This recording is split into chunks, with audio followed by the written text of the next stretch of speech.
So I'm sitting in the makeup chair the other day, staring at myself in the mirror, and the faint scent of stale coffee and, what was it, mothballs and regret, it wafted up, and I was immediately transported. Not to a specific film set, mind you, but to a type of room. A very particular kind of purgatory from the 90s. Oh, the smell. You just unlocked a memory I've kept firmly locked away. The the institutional despair smell, right? Like a dentist's waiting room, but with more desperation and cheaper carpet. Was this for that Lord of the Rings pilot they tried to get off the ground before Peter Jackson? The one with the styrofoam orcs and the suspiciously familiar-looking elven ears? Precisely. The one where I was apparently auditioning for a rugged but morally ambiguous chieftain for the 10th time that month. And you, if memory serves, were up for the nervous but ultimately loyal goblin. Or perhaps the slightly unhinged wizard's apprentice. Nervous but ultimately loyal goblin? Yes, that sounds about right. Or the reluctant hero who dies in the first act. Take your pick. That I remember wasn't the material, though. God knows that was forgettable. It was that waiting room. Fox Lot, Building 37, second floor. The chairs were always too low, forcing you to slouch. And the coffee? It wasn't coffee. It was brown water that had once met a coffee bean in a tragic accident. And the particular parade of actors, each trying to project an air of nonchalant confidence, despite the palpable tension. You could feel the weight of shattered ambitions in that room. The way certain agents would loudly make calls, just within earshot, about other, hot projects. A subtle, yet brutal form of psychological warfare. Almost like a congressional hearing, but with worse snacks. Oh, and the little bowl of individually wrapped hard candies.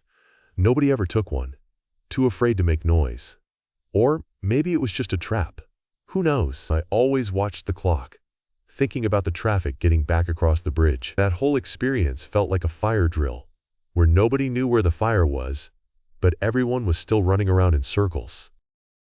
Indeed. A peculiar crucible of absurdity, wasn't it?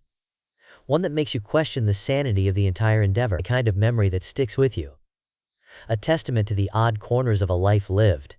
But look, Steve, I brought you here to talk about the project. The one that got away. Intro music fades out. Sound of mic crackle. A comfortable sigh. All right, Clancy.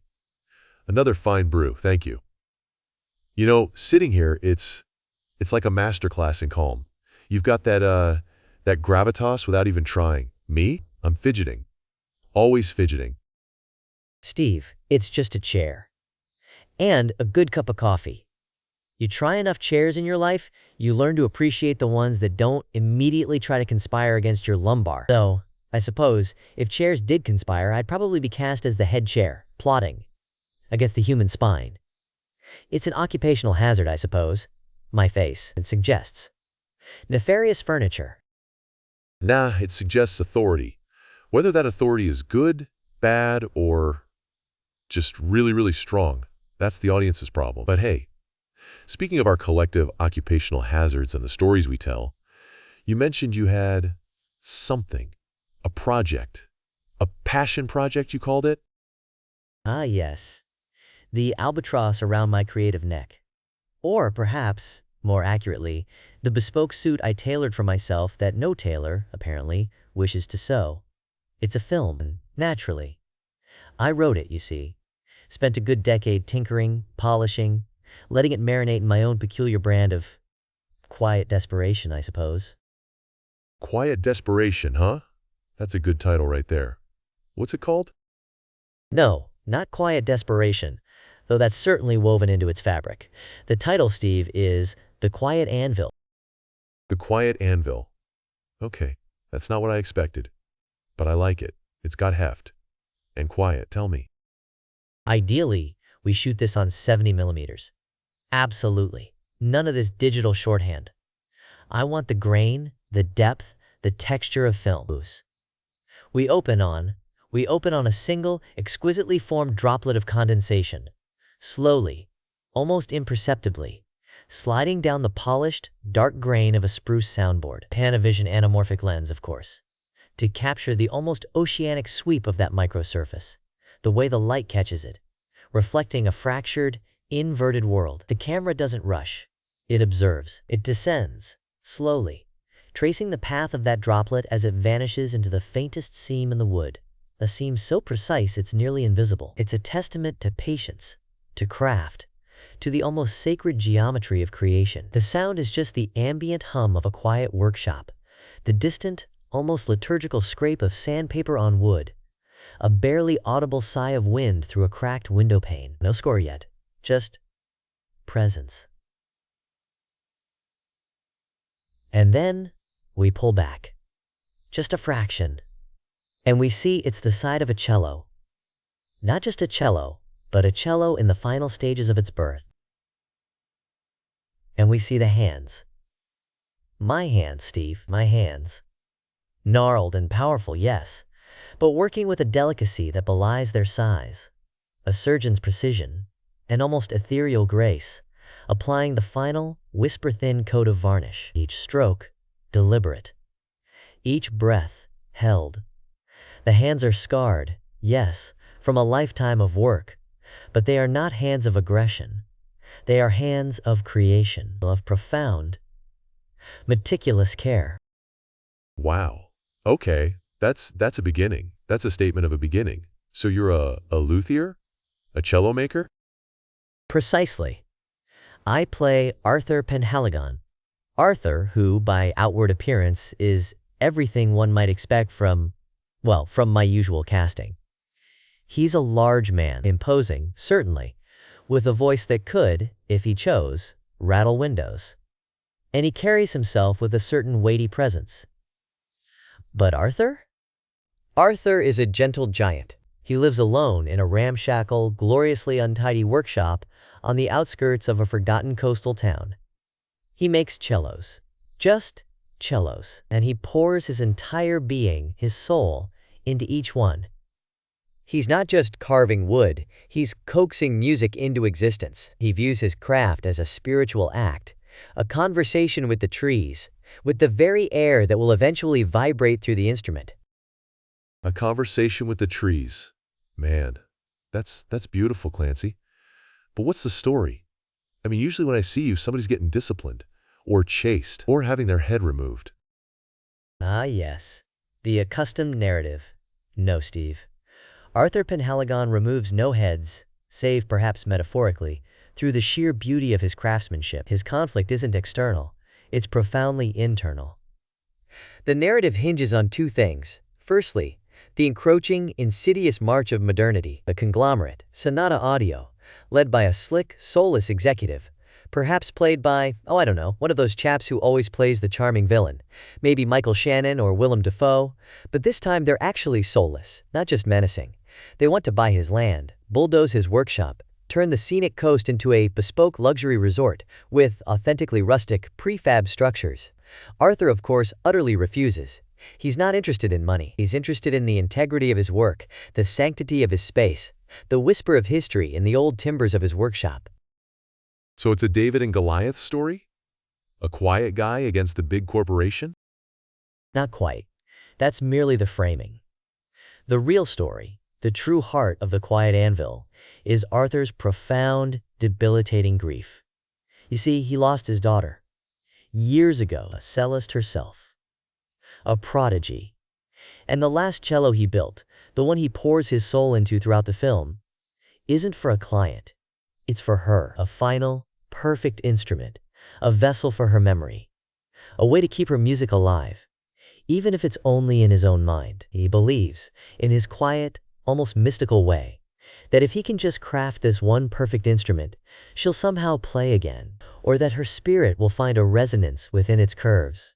The struggle with Sonata Audio is merely a distraction, a physical manifestation of the external chaos that threatens his internal peace, his private communion with his loss. He is not fighting to win his property. He is fighting for the right to grieve and create in peace. Whoa. Okay. That's heavy. And it's a million miles from Kurgan or Hadley. So the imposing figure, it's a shell. A quiet, grieving shell. Precisely. His formidable presence, his commanding stature, it's not for intimidation. It's a defense mechanism, a natural barrier. People see it, they keep their distance, which is precisely what Arthur wants. He doesn't want connection. Not anymore. He wants solitude, so he can continue his solitary pilgrimage of grief and creation. But the corporation, of course, misunderstands him entirely.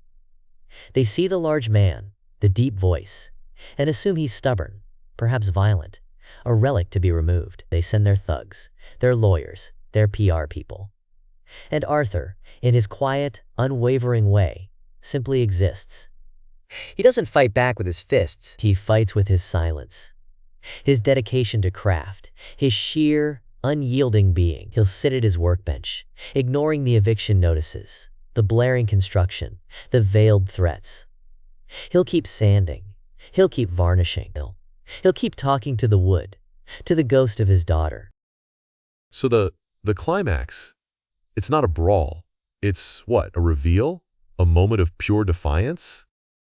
The climax, Steve, is profoundly understated. It's late afternoon.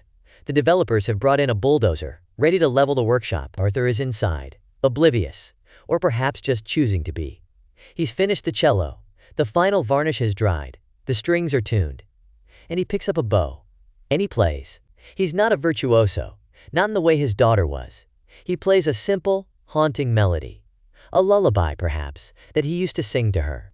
The camera would stay on his face, streaked with sawdust and unshed tears, as the first clang of metal against wood is heard from outside. The sound of the bulldozer blade tearing into the ancient timbers of his home. And the music, his daughter's music, played through the instrument he crafted with his very blood and soul. It continues, unbroken, defiant in its vulnerability. The building collapses around him, but the sound of the cello, it just continues. Until the very last note. And then, silence. And then silence. Man, that's heartbreaking, Clancy. That's not a happy ending. Is it not? The building is gone, yes. His sanctuary is destroyed. But the music, the act of creation, the memory he honored, that is indestructible. He didn't win a legal battle, you won a spiritual one. He preserved something far more valuable than property, the integrity of his love, his art, his grief. He refused to compromise, to be silenced. He embodied the quiet anvil, absorbing blow after blow, but maintaining his shape, his purpose, his ability to shape something beautiful out of raw material, even himself, until the very end. That, to me, is triumph. A deeply human, profoundly quiet triumph. It's about finding immense strength, not in force, but in vulnerability. Not in dominating, but in enduring. It's about the true power of an individual's internal world against the overwhelming, indifferent, external one. It's about what one leaves behind, beyond the physical. Wow. Clancy. That is something else. The quiet anvil. A man who looks like he could crush you, but only wants to make music and grieve. That's really, really brilliant. And yeah, I can see why it's a vanity project. Nobody funds that. Not with your face, anyway. They want you kicking ass. Precisely. My face, my unfortunate, immutable face. They see the hammer, not the patient, shaping heat. They see the force, not the delicate, resonating vibrations. This film, Arthur, he would have allowed me to finally play the hammer and the heat, the brute strength, and the profound delicacy. It's the role I've always wanted to play, Steve. The one where my presence isn't a threat, but a testament to quiet endurance. That is. A lot. And it's really something, Clancy. It truly is. But hear mine. You think yours is niche? You just wait. Oh, I'm ready, Steve. I'm ready. Yeah, well, you know how it is. You spend years in this business, you see a lot of things. A lot of good stuff, a lot of not so good stuff. And every now and then, something just sticks in your craw. Or, in your brain. Like a splinter, maybe. A real persistent splinter. And you think, okay, maybe I can do something about that splinter. Or, more accurately, maybe I can just express that splinter. Get it out, Not that I ever really thought it'd see the light of day. But you write it anyway. You just have to. It's like a compulsion. A particularly demanding one. They call them vanity projects, right? I think that's a little unkind. It's more like an exorcism of expectation, or perhaps an exploration of the overlooked, which I suppose is also a kind of expectation. Anyway, the title. We always need a title, don't we? Gives it legitimacy. Like a fancy name for a stray cat. Mine is called The Chronogrammatist of Concrete. Huh. The chronogrammatist of concrete. That's a mouthful, Steve. What's a chronogrammatist exactly?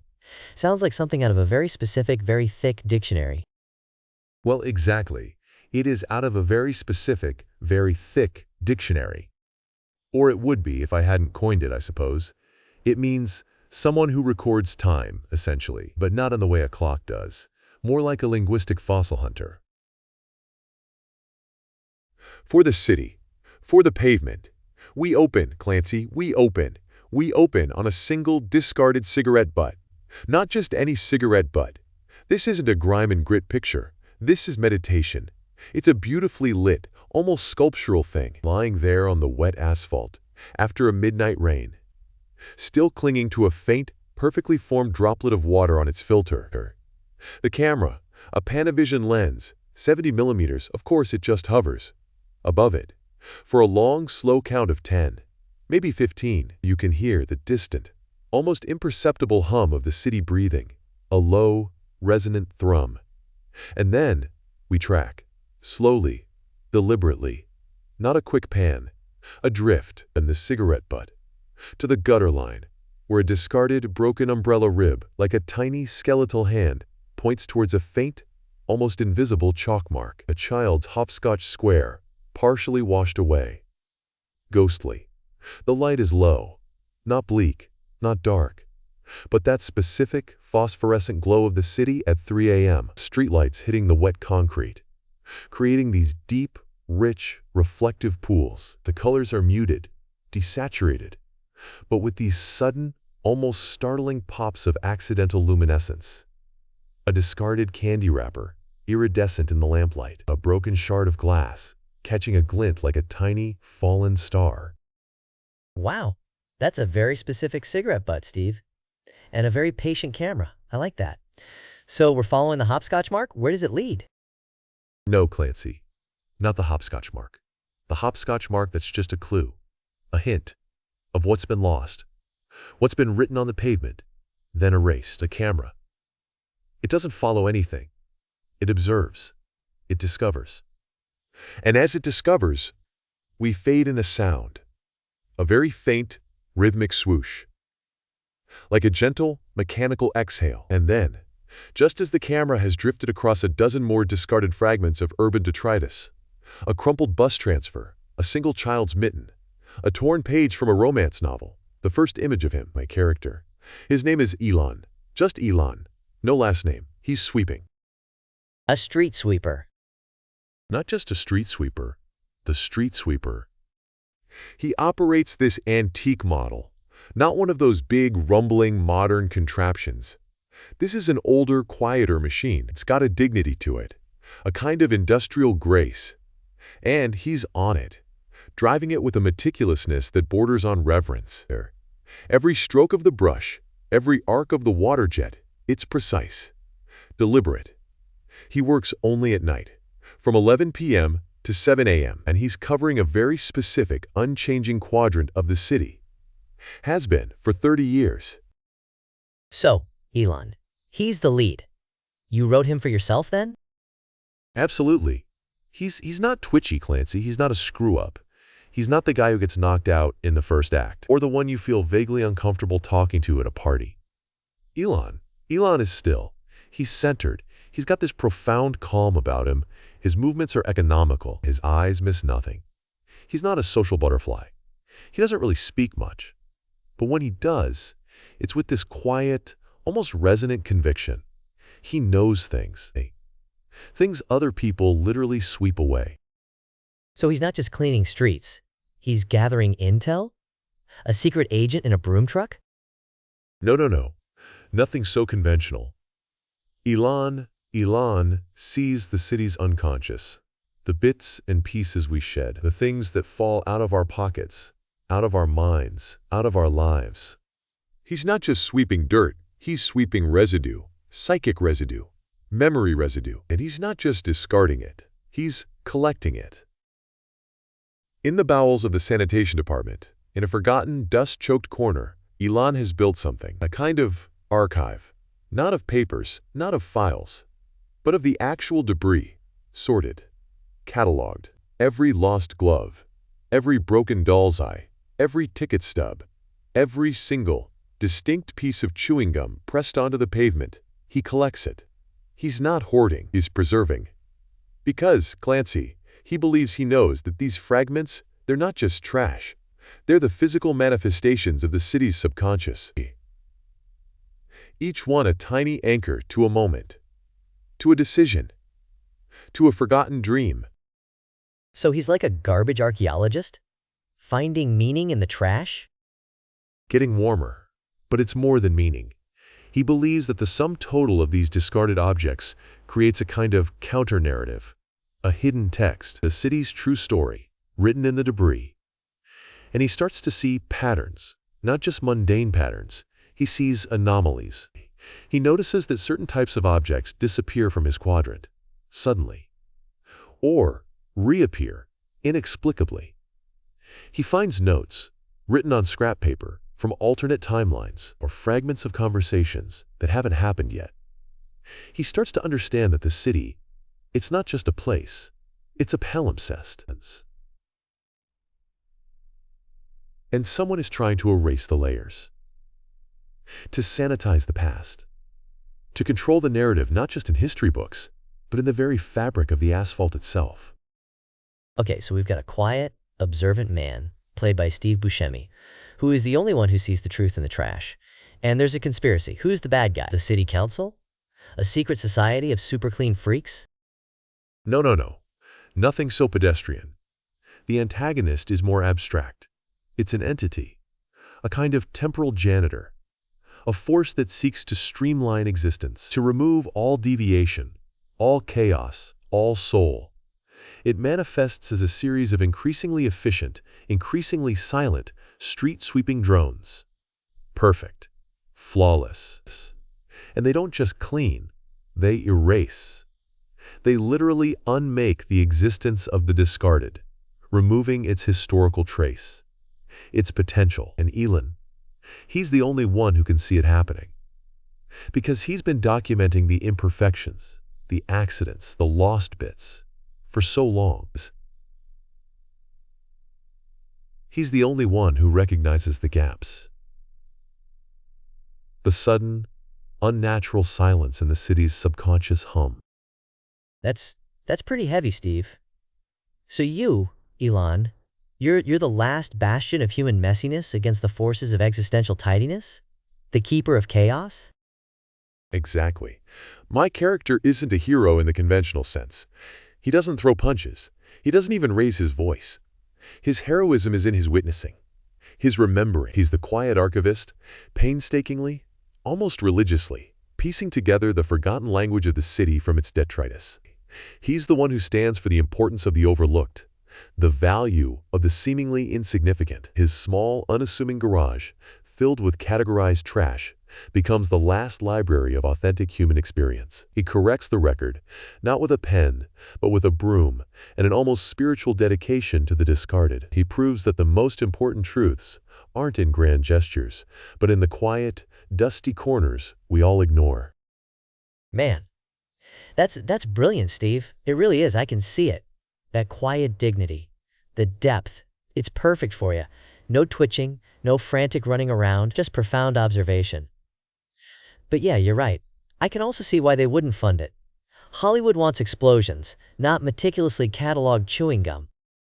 Exactly. They said, Steve, where's the market for a film where the lead role is essentially a philosophical librarian of urban refuse? And I said, the market is anyone who's ever felt overlooked. Anyone who's ever suspected there's a deeper story in the quiet corners of existence. But they just don't see it. They really don't. Nah, they don't. Not yet, anyway. Maybe someday.